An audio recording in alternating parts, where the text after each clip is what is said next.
Hello again, Mavericks, and welcome out to another market roundup. Let's begin a market coverage. It's a Monday, May the 9th. What a day in the market. So let's dive in. Let's take a look at the markets and see what's really been moving. And it seems like the market sell-off just continues. So let's just dive in, do a quick market analysis, and then we'll dive into see what the currency markets are doing and see where the opportunity will be in the next 24 hours. So let's just start with the broader markets. And as you can see, there is a lot of bearishness in the markets across the board, and charts will kind of tell the same story. As we go into S&P 500, the sell-off again continues, and again we are breaking new lows. So we are at a 52-week low across all the indices. So the readings are very negative across the board, and I know market regime has changed. Last year we couldn't even get a pullback deeper than 3 or 5%, and markets were just resilient. So things have totally changed, and markets are now a lot more under pressure.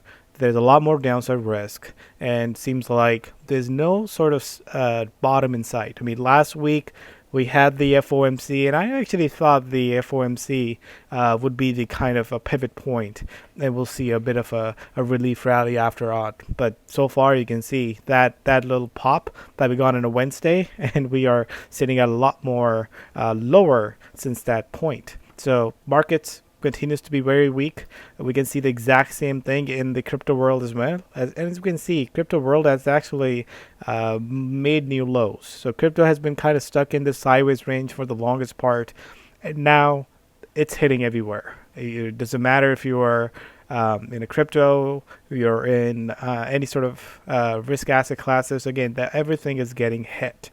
So this is where we likely to see some forced liquidation come in.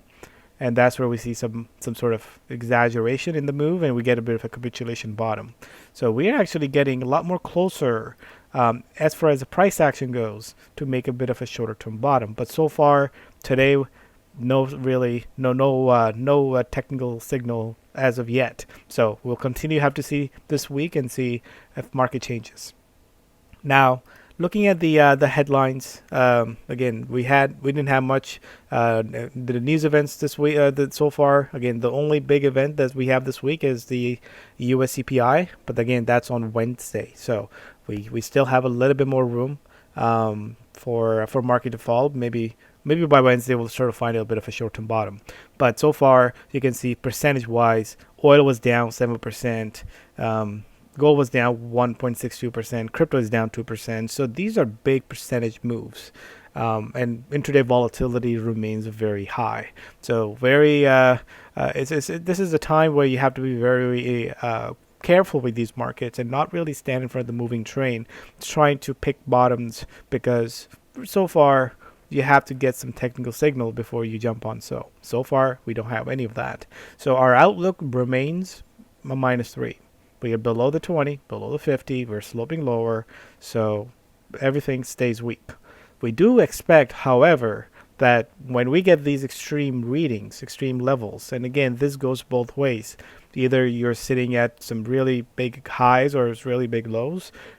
This is similar price action. You get to those extreme levels and you get capitulation, and we start to get a bit of a relief. So expect that, but so far, very bearish markets. And as you can see, the news events this week are not really a whole lot until Wednesday. So I think we just have to kind of ride the market volatility till then and see if we can get some sort of catalyst. So let's actually jump into the currency world and take a look at and do some quick currency analysis. So the cryptocurrency world, you can see a lot of pain, and it doesn't matter which crypto you're in. I mean, Bitcoin was down 7%, Ethereum is down 8%, Bitcoin Cash down 10%, but then everything else down double digits. I mean, 12.5% on Litecoin, and Cardano was down 12%. So there is a lot of pain in the crypto world, and so far, no bottom seems to be in sight. Now, looking into the currency world, and this is where we are actually getting a little bit more of a continuation of the movement that we have been seeing in the past few days. The dollar again remains strong. Today was a bit of bit of an exciting day for yen, because yen hasn't been as a safe haven currency for the past few months, and it actually acted nicely as a safe haven currency. 0.97%. We'll have to take a look at the chart for the yen and see where do we stand overall, and do we expect any more further upside in the yen, because this trend score wasn't as strong. So every time we get these movements but the trend scores are not there, we have to really question the continuity of that move. On the other hand, dollar has been moving up for the past few weeks, and so far since April, that has been charging higher. The velocity is there, the trend score is there, so that's continued to add on to the gains. Swiss franc didn't do much, but then euro had a decent day. I know we looked at a lot of euro crosses in the currency room, so euro seems to be an interesting play here as well. Outside of that, pound had a nice little bounce today, but again, we have to see if this bounce is really what we need to short in the next few days. Growth currencies is really where we're getting some pain. Aussie's down 1.29%, and remember last week Aussie held in really well, and we actually did talk about looking at Aussie this week as a bit of a potential short, and so far Aussie and Kiwi continue to get hammered. Canadian dollars holding in there. It's down only 0.18%, and as we've talked before, this is very selective moves that are taking place, and then that's where you have to really pay attention to velocity. CAD is not really where we're seeing money going in, but CAD is not really where things are really coming out either. So I think CAD is more likely basing here, where Aussie and Kiwi looks a lot more weaker. So good moves if you were trading yen crosses like Aussie yen, Kiwi yen. But outside of that, we also have good movements in continuation movement in Aussie dollar, Kiwi dollar, and even if you take a look at pairing in dollar CAD, it's actually hitting some very key resistance levels that we haven't really broken in the past couple of years. So lots of charts to take a look at. Now, velocity-wise, where things are, what's really moving, and that's really the dollar, the yen, and the euro. That's where the big velocity was on the +3. And as far as the -3 goes, outside of the cryptos are all in -3 category, and we have the Kiwi and the Aussie. What's in the middle? CAD and Swiss franc. So what's really not moving? We don't need to pay that much attention, but let's continue to hammer down on things that are actually moving lower. So let's take a look at some possible trades and then talk about our upcoming 24 hours. All right, so as you can jump in the charts here, let's actually take a look at dollar. A lot of questions I had about dollar, see where dollar will be heading, especially as hitting some key resistance level. And I think I talked about this briefly in the dollar video last week. Dollar itself, if we take a look at a currency basket, the dollar is at the levels that we were back in May 2020. So quite a recovery from 2021 lows. But even if you take a look at DXY, which is very commonly instrument to take a look at the dollar, and you can see that is also sitting at or trying to push the highs there as well. So this is again at a very major resistance, and you can see the candlesticks right out this level is not as encouraging. I mean, we are still sitting at the highs there. We still have everything going for it, but we have to be wary of this level because that's where we could see a little bit short-term resistance. And again, this goes back to the level we saw back in 2016. So it's an important level to watch for as far as the DXY goes. We have seen triple tops around these levels. So that's where the dollar is. But if you take a look at some of the dollar crosses, and this is where we start to see some key levels to break, like Aussie dollar. You can see we actually we actually made a nice little break here on the Aussie USD. So whenever you see these levels break, that's where you start to see either an attempt to make a reversal, or we start to continue forward and start to accelerate that move.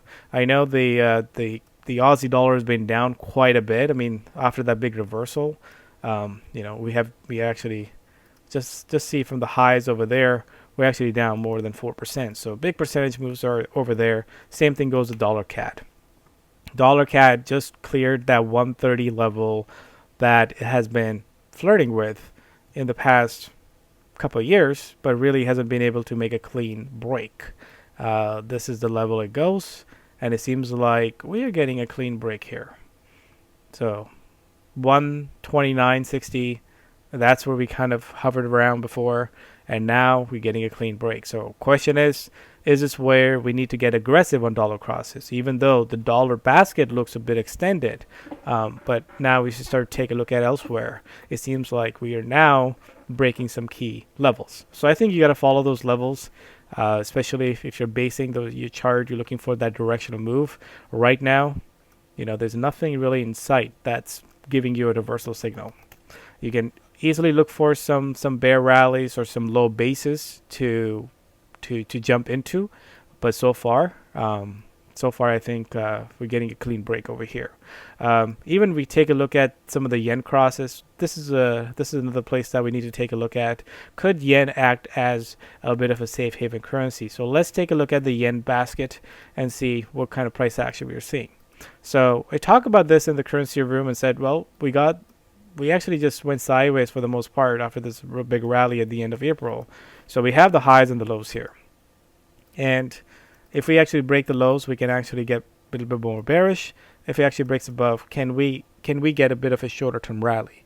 And it is possible to get a shorter term rally at this point, because if the dollar looks extended and market stays as negative as they are, this is giving a nice little area for this to rally. But again, this thing has been lagging, so you need to get behind the trade when it's actually breaking above the highs. So even today's move doesn't guarantee that it's going to break higher. But if we can get above that level, I think that changes the landscape of some of the yen crosses. And if you take a look at yen crosses as a technical setup, I think we're getting some decent setup here as well. I mean, look at the Aussie yen. We are right support level over here. So if you can break below that, I think there's a lot more downside risk in some of these crosses. Kiwi yen, we're probably seeing the exact same pattern. We broke below at about 83 something. It's sitting at about 82.32. There's still a lot more room for this to fall. Again, we had that big massive rally in March, so I think this definitely stands a chance for further drop as well. Now, taking a look at dollar yen, we notice that dollar yen is trying to make a little bit of short-term top here as well. It's still above the moving average, so I think between 129.19 to 130.25, there's a 100 pip range where it can drop towards. But as you can see in the past, both times it got towards that level, it did bounce. So for this to actually accelerate to the downside, meaning that dollar is actually going to start to underperform compared to the yen, then that needs to break that level. So that's where we are at dollar yen, and as you can see, we are looking at a lot of these key technical levels that we can actually have some further breaks. Now, the euro is actually doing okay, so let's take a look at euro crosses. Let's actually start with the euro basket and see if we did break that euro on the upside. As you can see, that we are actually getting nice little break over here. So I think at this point, we can also take a look at stuff like Euro Aussie. Look at that beautiful break that we got today, above 150 level. Again, that's a daily chart. So if you're looking for setups, we got a nice little run here. Need to see a bit of a base or a bull pullback to try to jump back into. Same thing goes with the Euro Kiwi. So realize that this is the movement that we're seeing that's very much in line with what we are seeing in the markets. So whenever we are seeing these extreme movements in the global equities, we want to stay on the right side of the market, which is really down, short the markets, and you want to be long in some of the safe haven currencies. But as soon as that come to an end, that's when you have to know, I got to look at this. I look at things differently, and that's where you start to kind of go for or expect to hit a short-term reversal. And in a short-term reversal, we got to see a reversal sign. You got a big bullish engulfing candle with a nice little follow through, and you can see candlesticks are not really giving us any sign yet. This is the S&P 500, and you can see that the none of these rallies today got us above that point. So as soon as we get to that point, we'll probably see a bit of a reversal patterns take place in currency world as well. But until then, stay on the right side of the markets, which is short, long the dollar and long maybe the long the yen. The yen crosses start to look a little bit promising here actually. So I don't mind taking a look at yen crosses as well, especially considering where the dollar is. I think the yen could appreciate or benefit from it in this very extreme risk aversion move. The next 24 hours could bring a whole different price action, so be careful. Like I said, market looks very extreme. Whenever market gives you extreme readings, things can actually turn pretty fast as well, both on the upside or to the downside. All right, so let's get back into the conclusion here. Again, we like the market like to stay bearish until we find the capitulation bottom. So as we discussed in the currency room, we want to stay bearish the market, but we also want to take a look at the exit door, just in the case when this move start to come to an end and we start to get a bit of a relief rally. So until then, I think dollar long, perhaps the yen long, probably be a better area to take a look at, and Aussie and Kiwi longs or Aussie and Kiwi short seems to be the right area to focus on. Outside of that, we don't have a whole lot of events this week. Again, we'll be meeting at midweek update. I think there will be a bigger move off the US CPI figures, but until then, stay tuned with the markets and stay disciplined. Take care.